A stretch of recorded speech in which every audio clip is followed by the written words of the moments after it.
The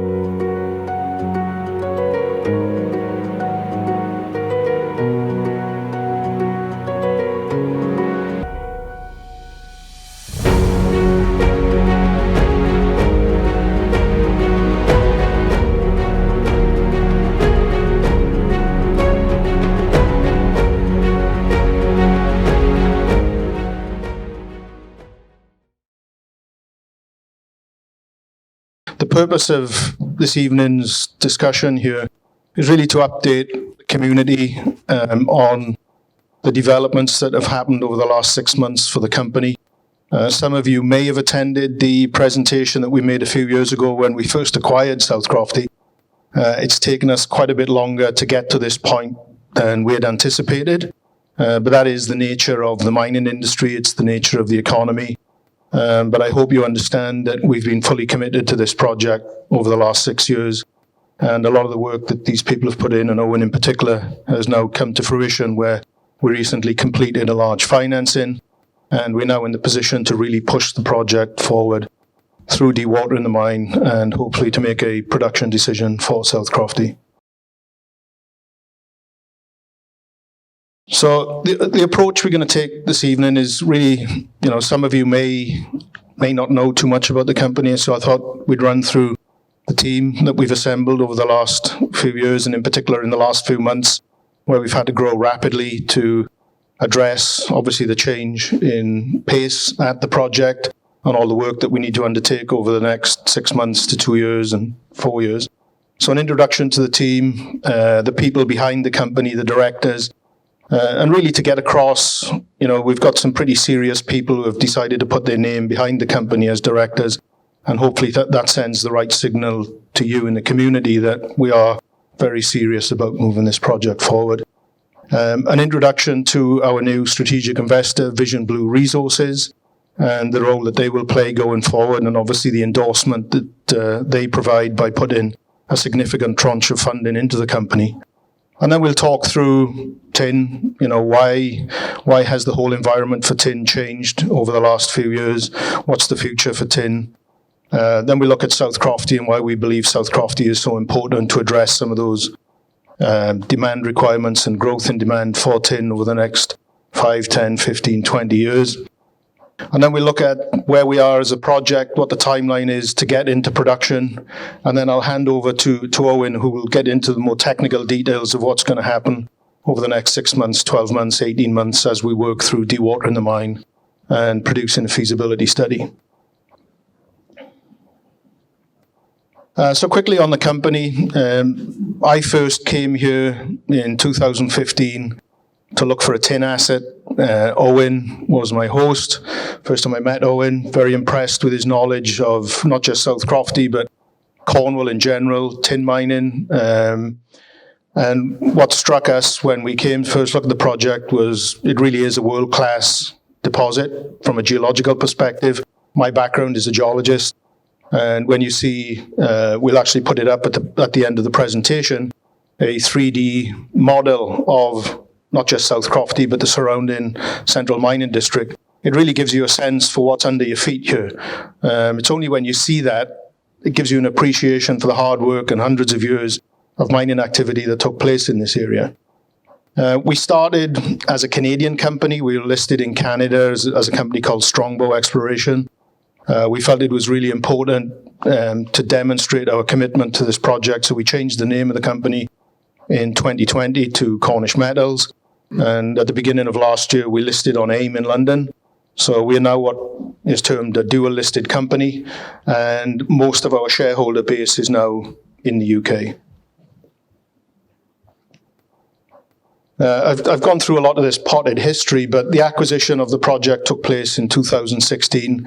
And the thing that really attracted us to South Crofty, apart from the geology, was that there were some of the key permits were already in place. There was the underground permission permit, which allows you to mine underground.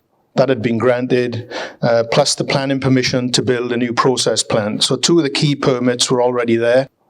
And having worked in the mining industry all over the world, one of the big issues that face development of new projects is permitting. So, we were comfortable with the permitting regime here.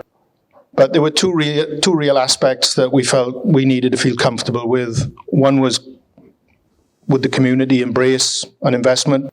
Would the community like to see the mine going back into production? And we had a couple of meetings very early on, and it was very apparent that I think South Crofty means a lot to the local community. So the support was there, which provides us as investors and management a lot of comfort. And then we had discussions with the Environment Agency to look at ways where we could get South Crofty back into production, because, as you all know, it's flooded. We need to get the water out of the mine. And to do that, you need the environmental permissions to do that. And we worked with the Environment Agency, and we were successful in getting the water discharge permit in 2017. So in 2021, we listed the company on AIM.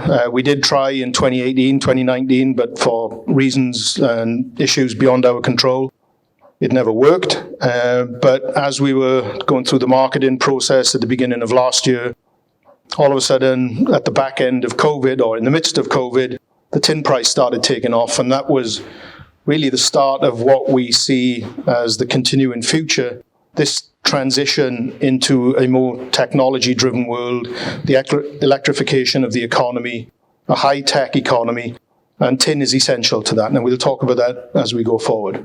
So we listed on AIM in February last year. We raised £8 million. That was principally for mineral exploration, drilling up at the United Downs project, about 8 kilometres east of here.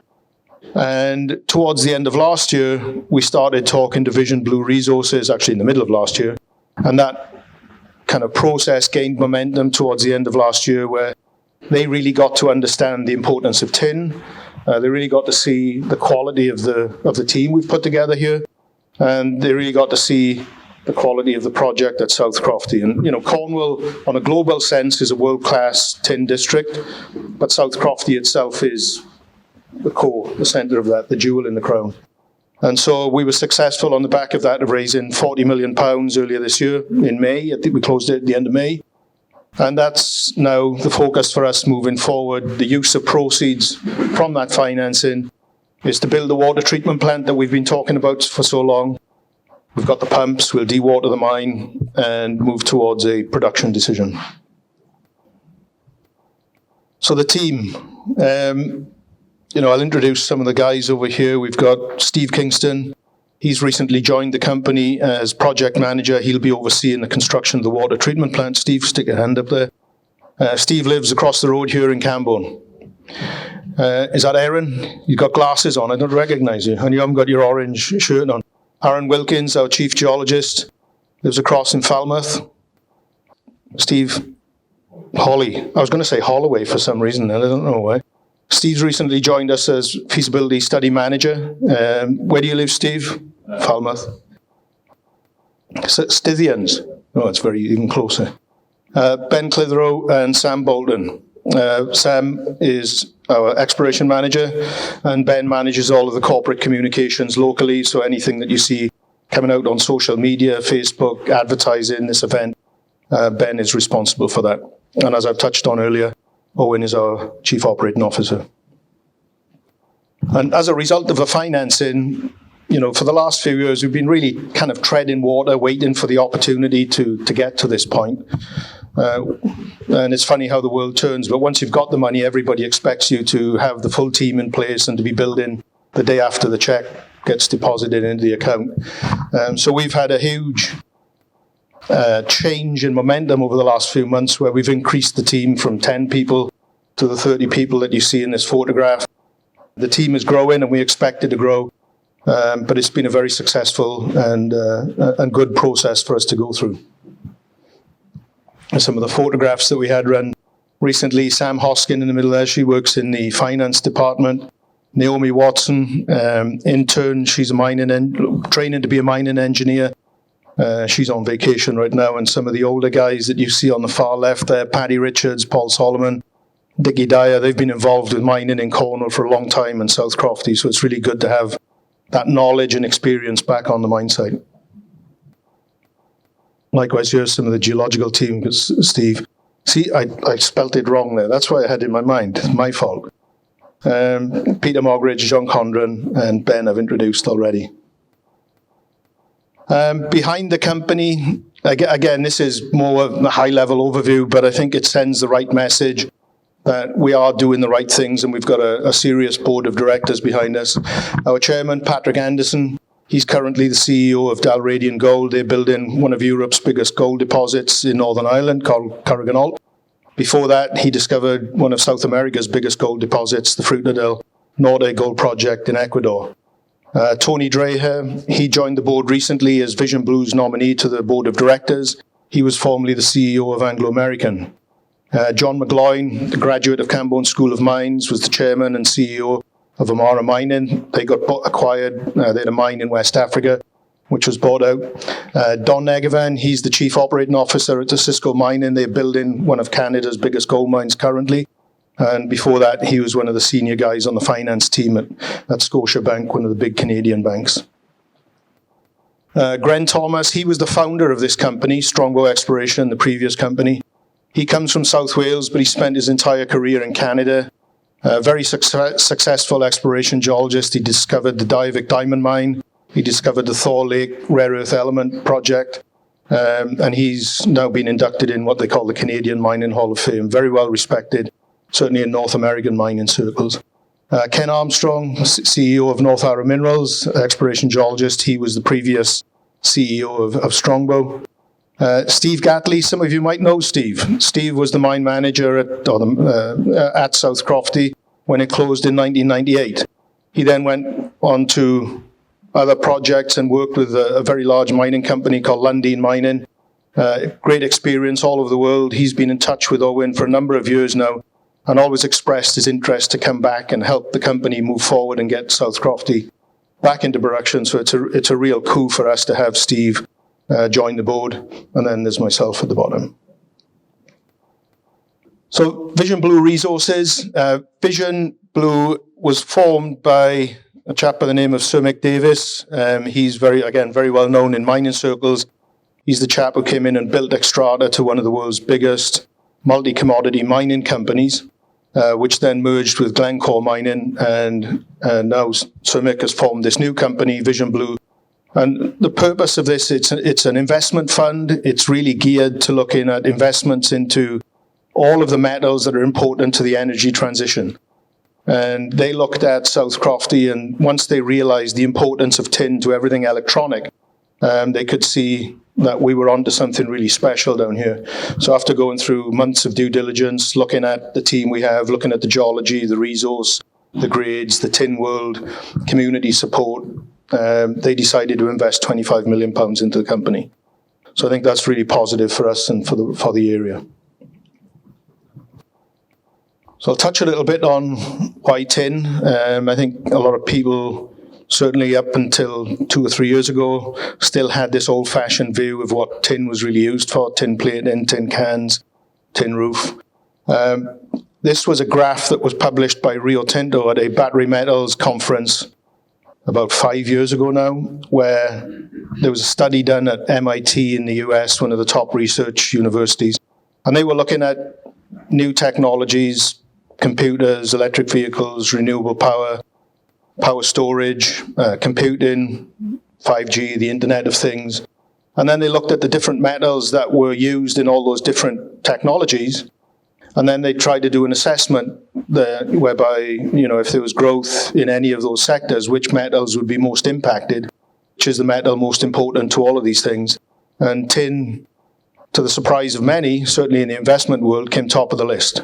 And the reason for that, as I touched on earlier, is that tin is in anything electronic. So your iPhone, your iPad, your TV, your electric vehicle. In fact, electric vehicles have double the amount of tin in them as a conventional vehicle. And the reason for that is really a mobile computer. And so all of the computing, the charging, etc., you need a lot more tin for that. So this, I think, got a lot of people looking at the tin world and where good tin projects are. And when you look on a global sense, and one of the things that we found when we first started looking for tin opportunities was that up until in 1985, which is a long time ago now, the tin price collapsed. And it really led to the closure of all the tin mines in Cornwall. But not just Cornwall, pretty much all of the hard rock tin mines around the world closed down. And as a result of that and the low prevailing tin price, for the next 30 years, there's been very little investment into looking for new tin projects, finding new resources. Roll forward to 2002, 2003, and the EU passed legislation outlawing the use of lead solder. It's toxic, and the only suitable replacement was tin. And so that led to a dramatic increase in the use and consumption of tin from about 200,000 tonnes a year to around 350, 370,000 tonnes a year where we are today.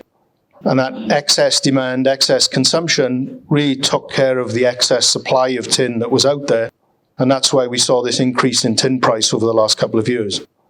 That's also coupled with what the International Tin Association referred to as the technology supercycle, where you get the adoption and transition away from more traditional economy into what we're trying to get to today. A lot more renewable power, a lot more connectivity. Everybody walks around today taking photographs with their phone. You know, where is that data stored? It's stored on these big data storage. The cloud-based system is actually a big warehouse or loads of warehouses with hundreds of thousands of hard drives. So this data has to go somewhere. And in fact, we were at a conference recently in Toronto where they were looking at the projection for the number of semiconductors, microchips over the next 5 to 10 years, and it's almost a parabolic increase in demand. Now, tin is the glue for all of these things, so where microchips go, tin is going to follow. And the reason for that is that all of governments, law firms, you name it, architects, city planners, they want everything digitized, everything recorded and stored digitally. And that requires a lot more computer hardware, computer storage. And so we see over the next 5 to 10 years growing demand for tin. The ITA projection is for tin demand to grow to over 500,000 tonnes a year. And when you look around at the tin deposits out there that could potentially come on stream, there really aren't that many. There's certainly not enough to meet that demand. So that, I think, puts South Crofty and Cornwall and Cambo and Poole in a very good position. So I've mentioned a lot of these things altogether, but, you know, tin is referred to as the glue in the electronics world. You can't do anything without those connectors, and so that's where tin is really important. Some of the really significant changes over the last 6-9 months, certainly with the geopolitical situation that we see around the world, you know, China, Taiwan, Ukraine, Russia, is the importance of domestic supply, security of supply of these metals. Power, you know, we're all seeing that today with the increase in power costs. So that up until this year, the US was the only country that had tin designated as a critical mineral. More recently, UK and Canada published their critical minerals list, so tin is on that list. What does that mean? Well, you know, in Europe, there's no domestic tin production, primary tin mine production. There's a bit of byproduct tin from some of the tungsten mines in Portugal and Spain. There's no tin production in North America. At the same time, you have all these big electronics companies, the Apples, the Googles, the Samsungs, the Panasonics of the world, who are getting pressure from investors to make sure that the tin or any other commodities they're using are mined responsibly and sourced responsibly, and they're not having a negative impact on the environment, not having a negative impact on kind of providing funds for conflict or exploiting child labour. And again, so this movement in ESG, environment, social governance, I think we tick all of the boxes here. So I think there's a role to play on a different level for South Crofty from a tin supply, and we could potentially meet most of the UK's tin needs going forward.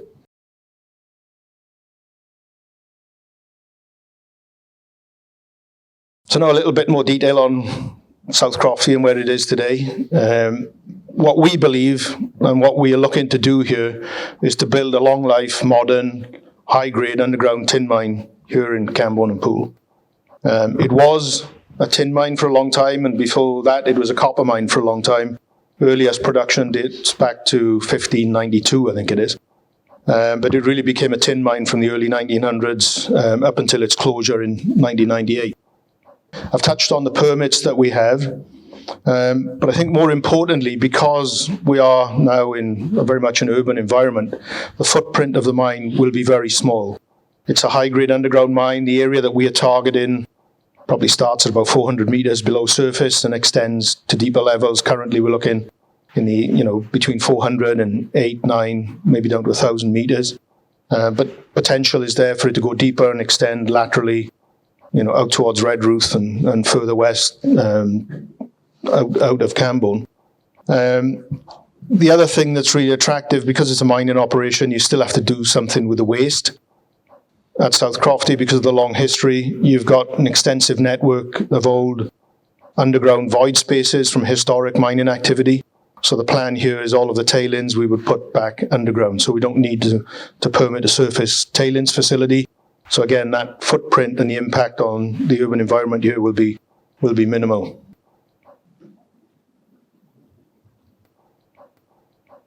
Touched on tin. I'm just going to reinforce that. We believe this is a strategic asset for the UK. It's got the permits to go back into a mining production. Europe, North America needs the tin, and there's also this drive to achieve net zero. And the way you're going to do that, if you can source your tin and your materials locally, then that carbon footprint of all the materials and things that you buy will be reduced. So that's the contribution that we can make from mining tin and providing the UK's needs from Cornwall. And more importantly, from an investment perspective, because of the long history mining, South Crofty has got this proven history of being a profitable mine up until the mid-1980s.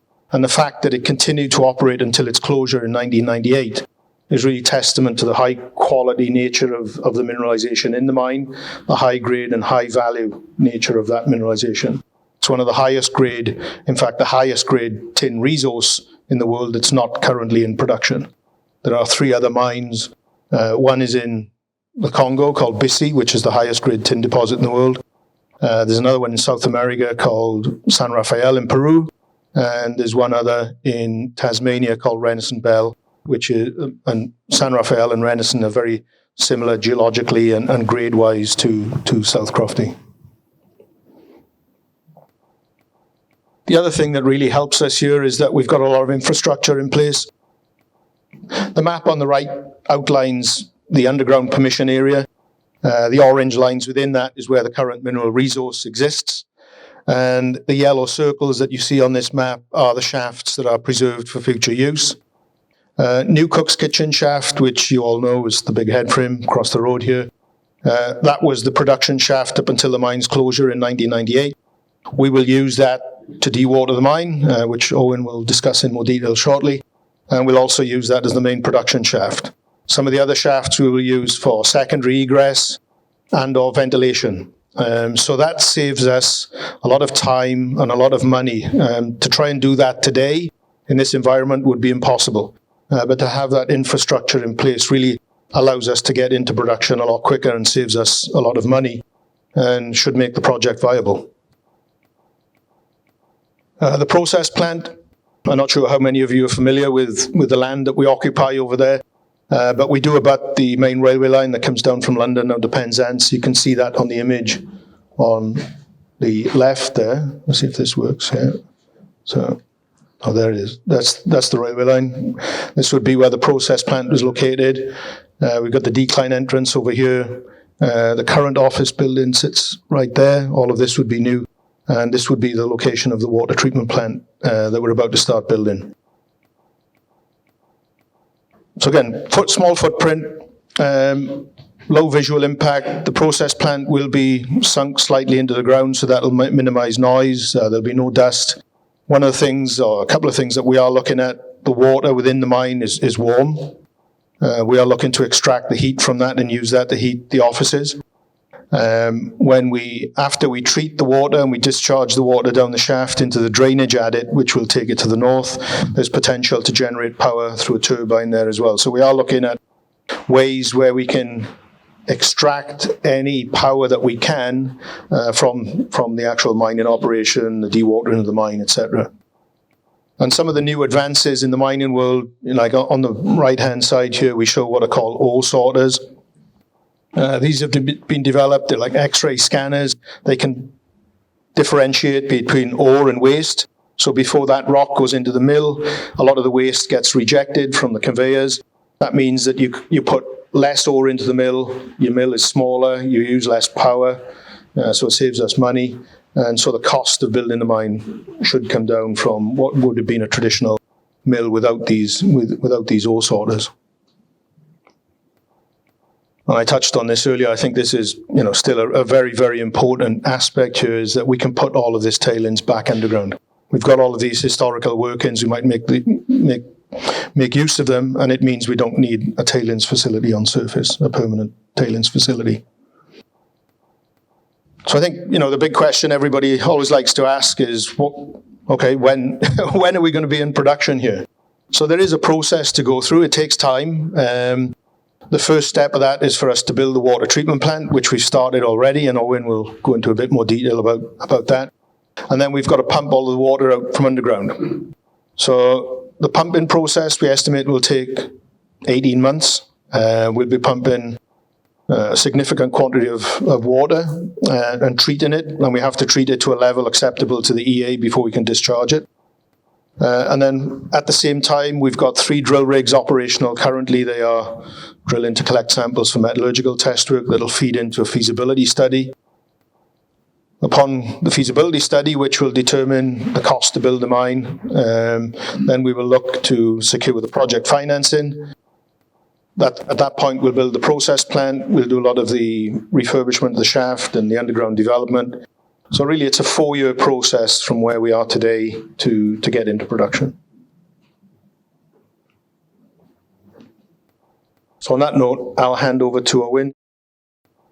My name's Owen Mylop. I'm the Chief Operating Officer. And I've been involved with the project since around 2014. And helped, with the help of my colleagues, we've sort of designed the water treatment plant and designed the methodology of how we're going to pump out the mine.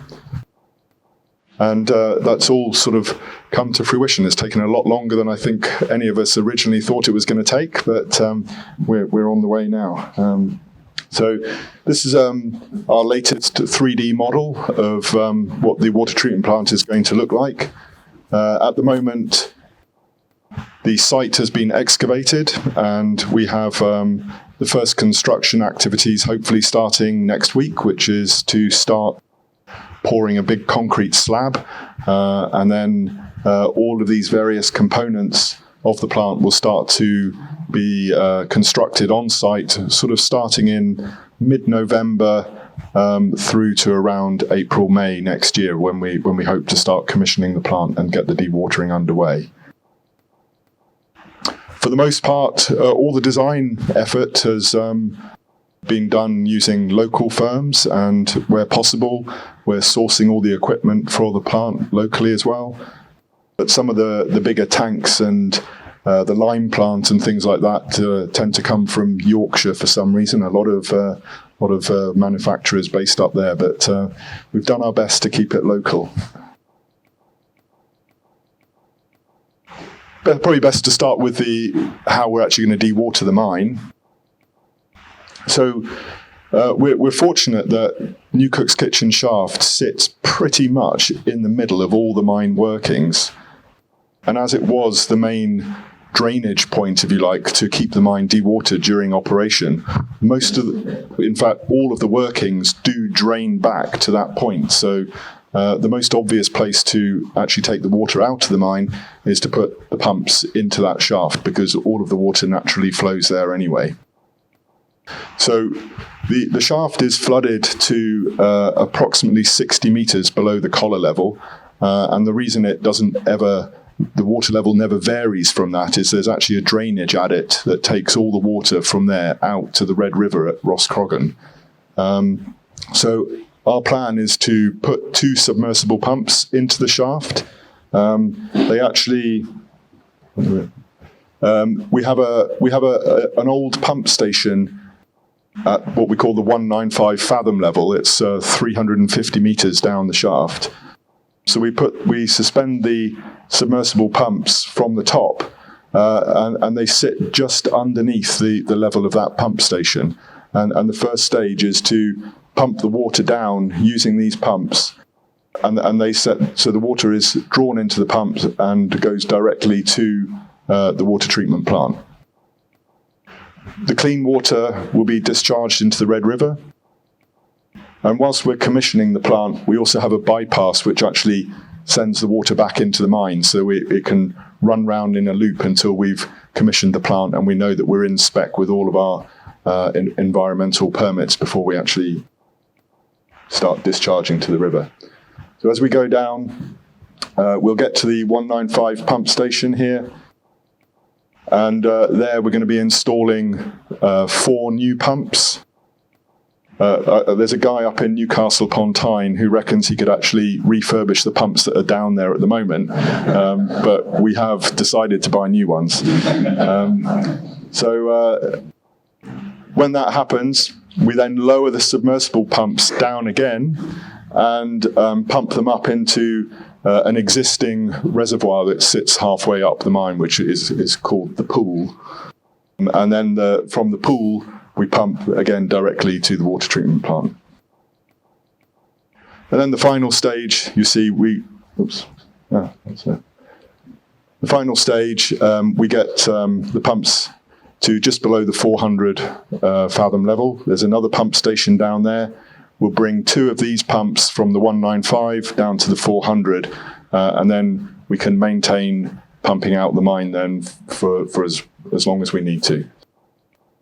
That whole process, including the refurbishment of the 195 pump station, should take around 18 months. The actual pumping rate, if we were able to pump without stopping, we could pump the mine out in just over a year, but we need that time to carry out the refurbishment work as well. So this just shows you what the water's like in the mine. Currently, when you actually, we've had a camera go down into the mine, and the water is actually pretty clear when you go down. But as soon as you bring it to the surface and oxygenate it, the main contaminant, which is iron oxide, starts to come out into suspension, and that's what gives it this red colour.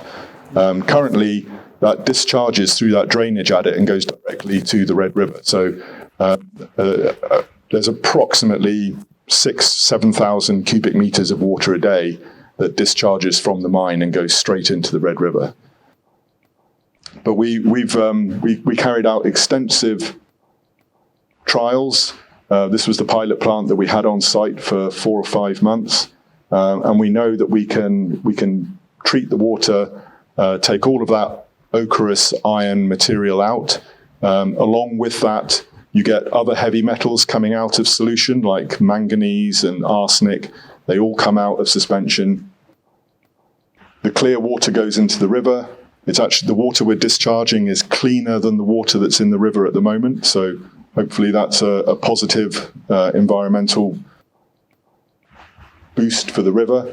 And then all of the waste material, that ochreous red sludge, we are going to take to Wheel Jane, and it will be deposited in the tailings dam at Wheel Jane, where in exactly the same way that the water that's treated from Wheel Jane is deposited in that dam at the moment. An important part of the project is to actually try and improve the environment and clean up after ourselves. And we have to think about what's going to happen when we close the mine as well. It seems really odd to think about how you're going to close it before you even open it, but that's one of the things that we have to do. And our aim is to actually stop any mine water at all in future from going into the Red River. As I said, at the moment, about 6,000 or 7,000 cubic meters of water a day comes out of the adit system at South Crofty and goes into the Red River. But on top of that, there's all sorts of other old mines like Dolcoath and the Seatons that are also discharging into that river. They're not part of South Crofty, but they discharge out of the same adit system. And so in total, there's about 15,000 cubic meters of contaminated water flowing into the river every day. But There is just 2 kilometres downstream from the adit, there's a sewage treatment works, which has a tunnel that goes out to sea. And we've had some preliminary discussions with South West Water about sharing that tunnel.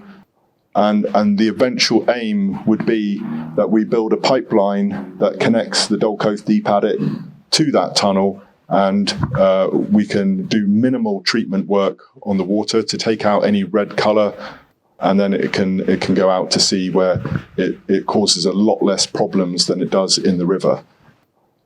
The environmental constraints that are set for discharging mine water are governed by the body of water that you discharge into. So if you're discharging into a relatively small river, you have to treat the water to a very, very high standard. But if you're discharging into the sea, the standards are a bit lower.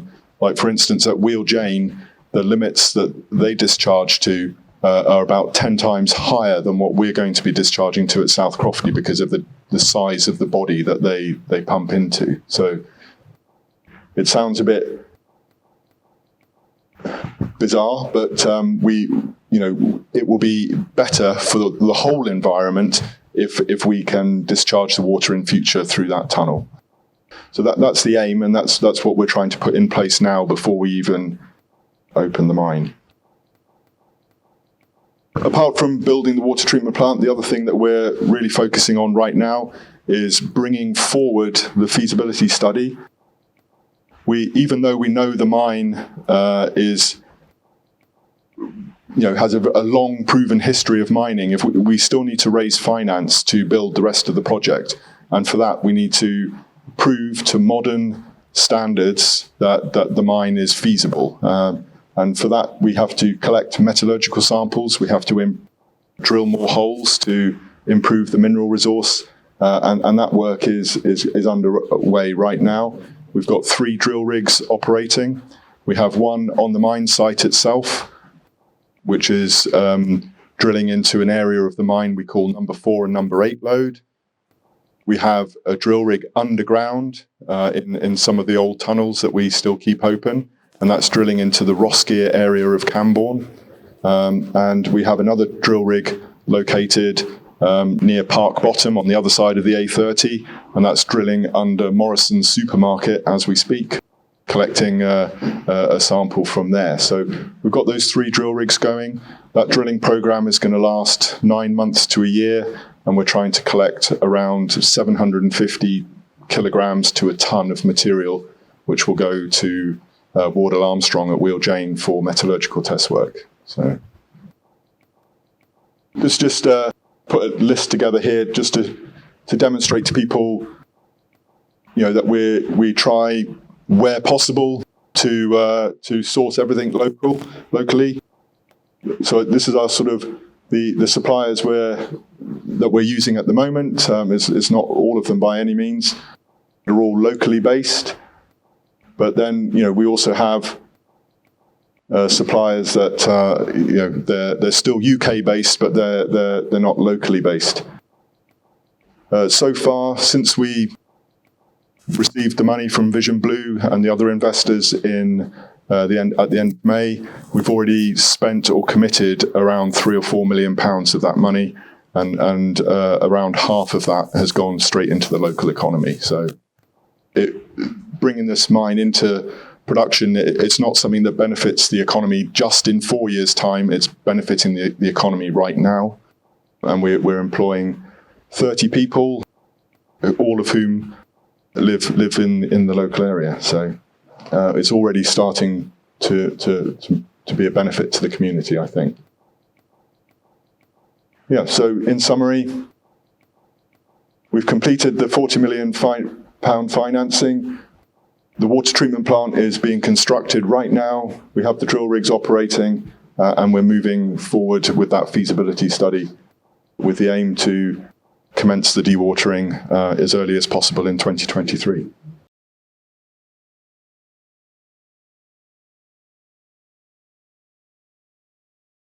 Yes, I mean, to begin with, it's going to be very small scale, just heating our own buildings. Not only do we have heat from the water itself, which is about 25 degrees C, the water that we're pumping out, but the variable speed drives that are going to be powering the pumps also kick out a fair bit of heat. So we're going to be heating our own buildings with that heat initially.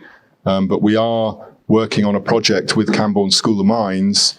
It's in its infancy, but it's to look at the heat generation capacity from some of the old shafts, flooded shafts that we're not planning on dewatering. So that is a project that we're very keen on. And in fact, I was just talking with Councillor Taylor before we came into the meeting about potentially accessing some funds that will help us to accelerate that project. So yes, it is on our minds.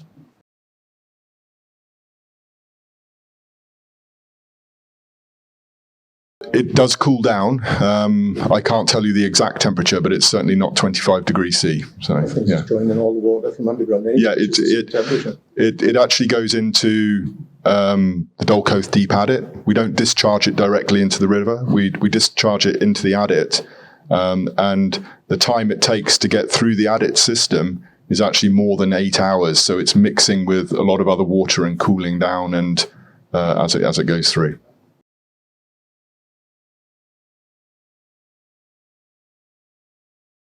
Yeah, the answer is yes. We have some very tight noise restrictions, 35 decibels between 11 p.m. and 7 a.m. at the nearest neighbour. So Bray is the closest, yes. Yeah.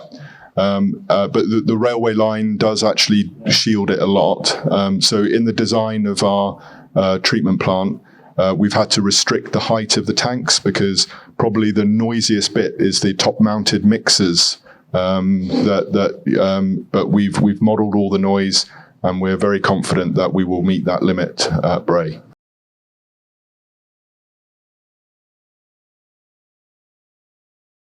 So our mining method that we're going to be using is what we call longitudinal retreat open stoping, and it very much respects the long hole mining that was done previously.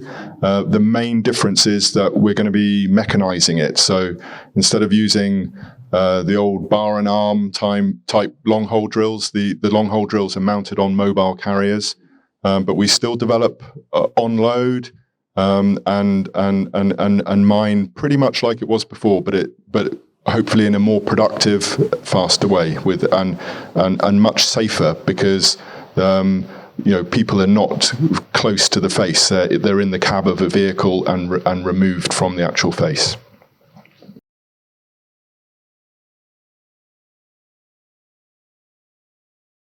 So the deal we have with Wheeljane is that we'll be sending it there for 4 years.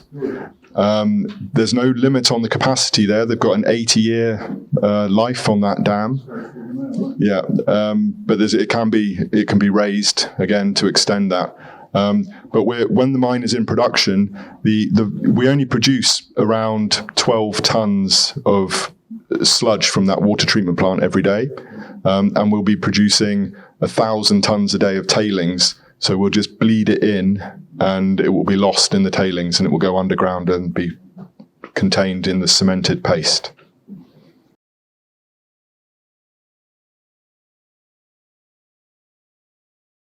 I mean, in all the sort of mining studies and things we've done to date, we think directly we're going to be employing between 250 and 300 people.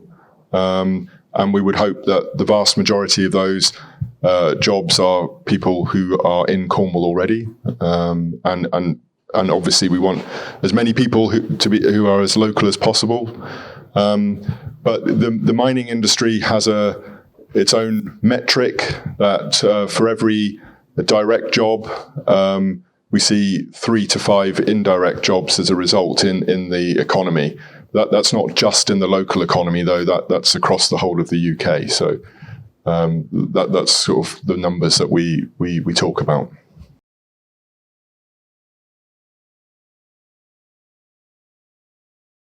we've not been in a position to offer apprenticeships up to now, but we are looking at taking on some young people as like in electricians and fitters. It's important that some of those skills we start to support people in training in those skills. So I think we're actually talking about taking on our first electrical apprentice right now, but we hope as we go forward that there'll be lots more, and we're keen to work with people like Cornwall College, where they already do a lot of technical training to support us. Yeah.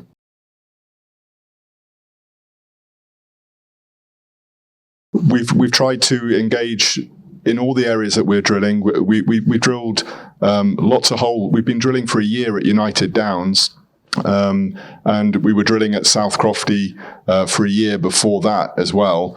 And Mark and Sam and Steve Tarrant, who's not here tonight, they've been really active in going around talking to people close to where we're drilling. And I'm pleased to hear that you can't hear it because we've worked to try and make sure it was causing as least disturbance as it possibly can. So it's good to hear that. Thank you.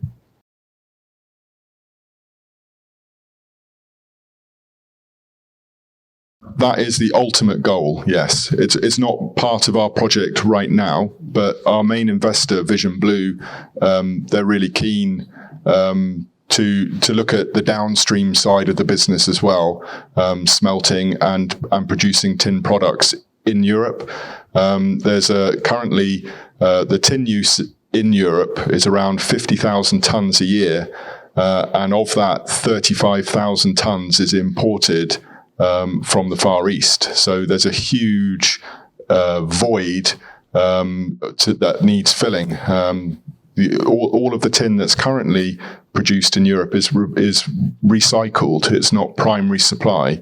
And although we would all love to see more metal recycled, there's a limit to how much can be recycled. So there's this massive gap that's currently not being filled, and we believe that South Crofty can be part of the production that will fill that void. But currently, we're not a smelting company. It's a kind of a different skill set. But our main investor, Vision Blue, they've got a network that knows about smelting, and we are looking at that side of the project as well.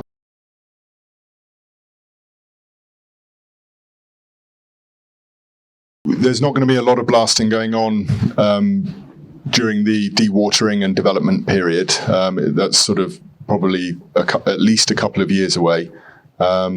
We are very conscious of blast vibration. I personally think that's probably going to be one of the biggest impacts on the local community when the mine comes into production.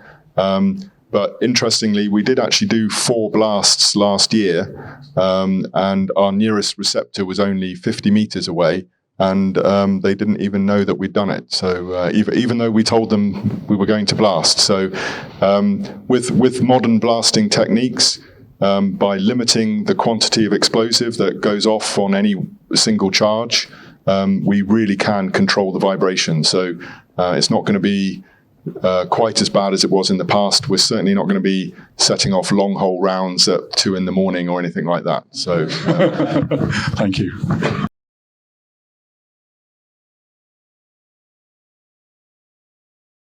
So in terms of the location of the plant and everything, that was really decided for us, because when we acquired the project, that was already the site that had planning permission.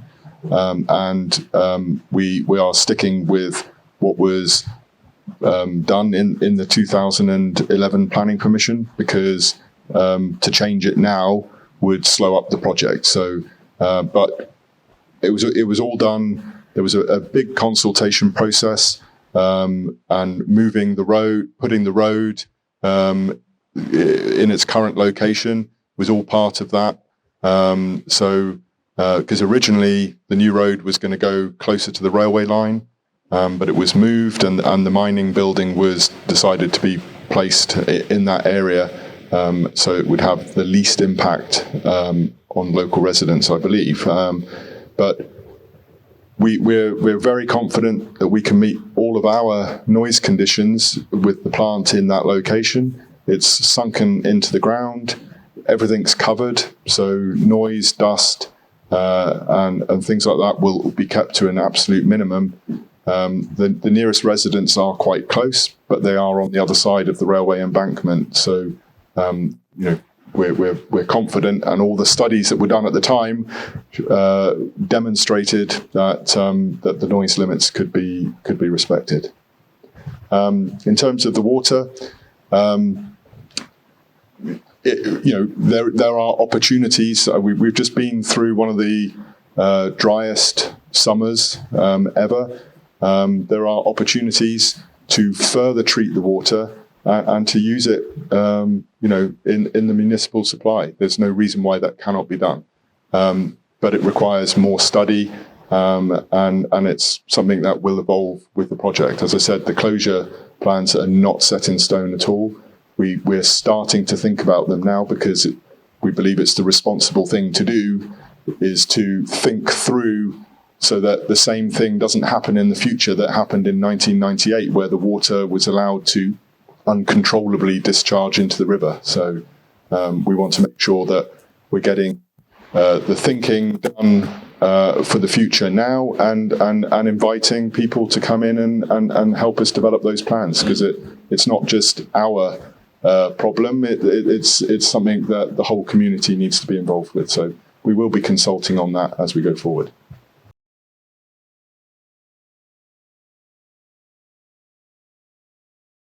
The ore will be hoisted up the shaft, and as I said just now, before it gets to the surface, probably 50 to 70 meters below surface, it will be discharged into a series of underground ore bins, and from there it will be trucked underground to the processing plant, which is only about 400 or 500 meters from New Cook's kitchen shaft. So it's a very short haul just below ground level.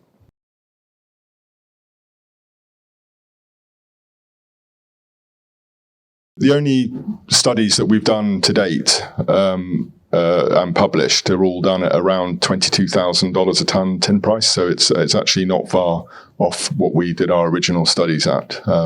We even though tin touched $50,000 a tonne, I think we all sort of suspected that was more speculation than anything.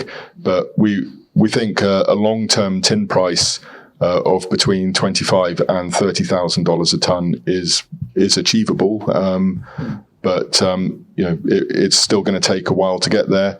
It looks like the world is going to go through a bit of a recession, but I think the fundamental shortages of tin will mean that the price will rise in over the long term.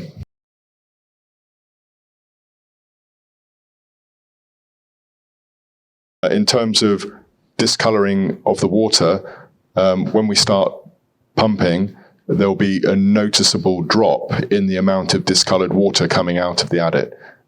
We're going to be removing 6,000 to 7,000 cubic meters a day of ochreous red water and replacing it with fresh, clean water. So there'll be a dilutory effect on that, and there'll be a noticeable improvement in the quality of water in the river.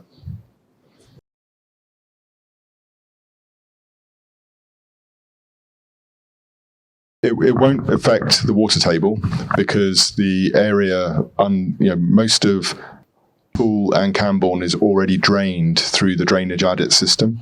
So there's already a lower than natural water table in the area. So it'll have no impact on that at all.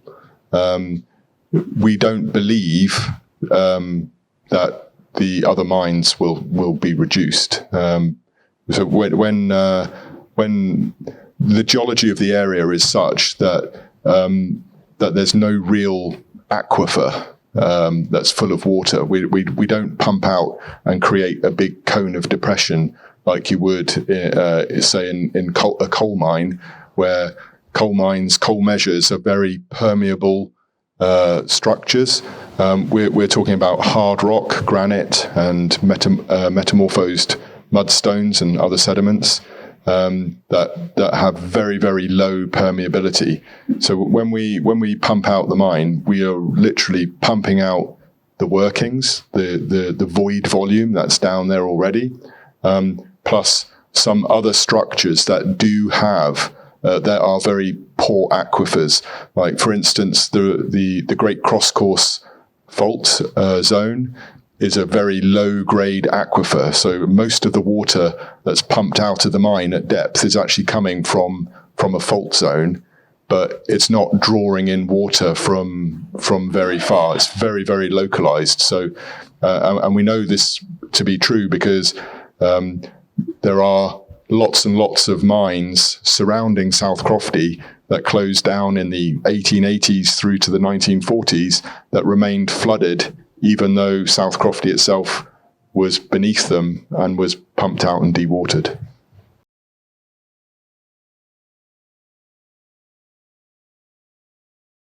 In time, in future, we want to expand on the resource, and as Richard said, sort of at the beginning of the presentation, we believe Crofty has the potential to be a long life asset.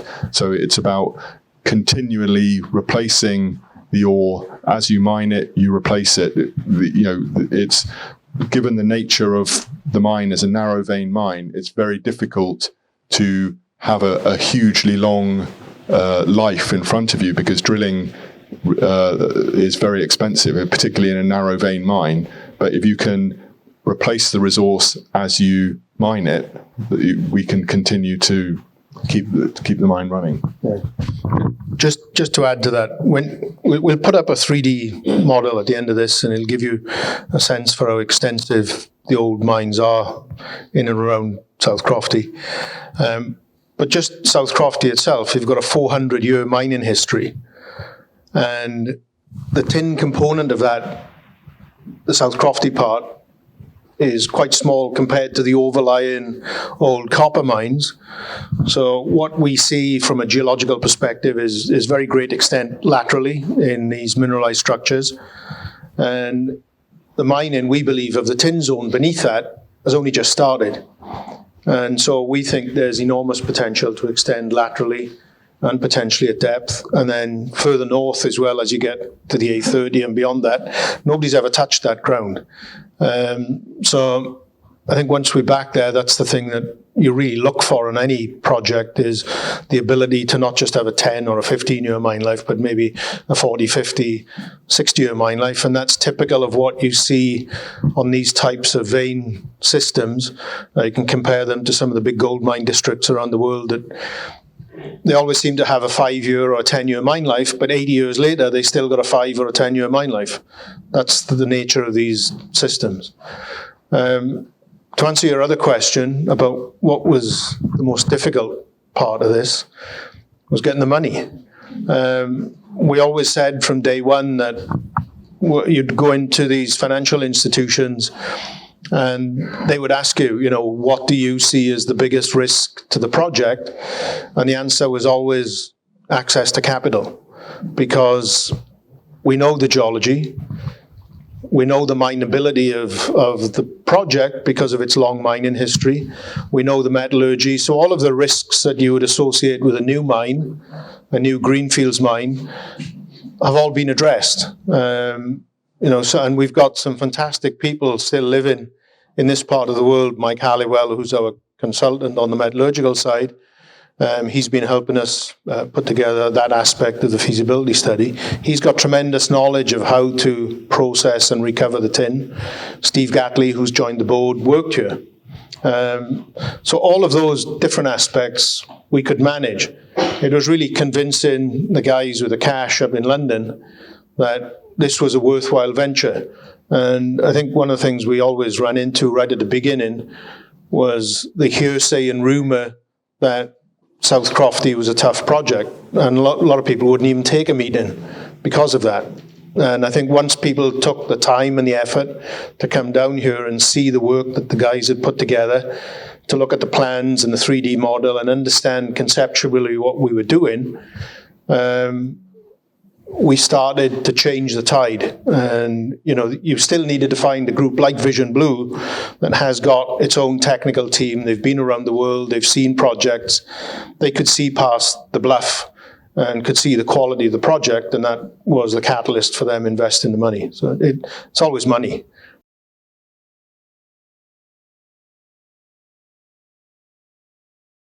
We don't have any revenue. This is all high-risk investment capital that comes from funds like Vision Blue Resources, who understand the mining industry, understand how long it takes to get a project into production. And so you need a high-quality project to justify that investment. And that's what they've looked at, and that's what they've come up with internally. They understand the tin world. They've looked at other opportunities in the tin world, and they've recognized that there's really not many tin projects ready to come on stream, and this is the best opportunity that they've seen.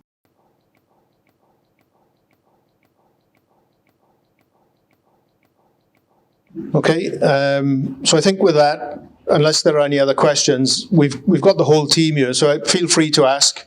We've got tea and coffee over here and some biscuits. We've got a few displays up here, show some of the drill core, some of the applications and uses of tin. We've brought over an example of what the water looks like pre-treatment, after treatment, so you can take a look at that and what the end product and the sludge looks like after we've recovered that from the water treatment plant. So please feel free, mingle, wander around. We're all here to answer any questions you've got. And I'd just like to finalize from up here anyway, just to, again, thank you all for taking the time to come here tonight. Really appreciate the support. And I have to say it's one of the few projects in the world where you enjoy this kind of community support and interaction, and hopefully it continues for a long time to come.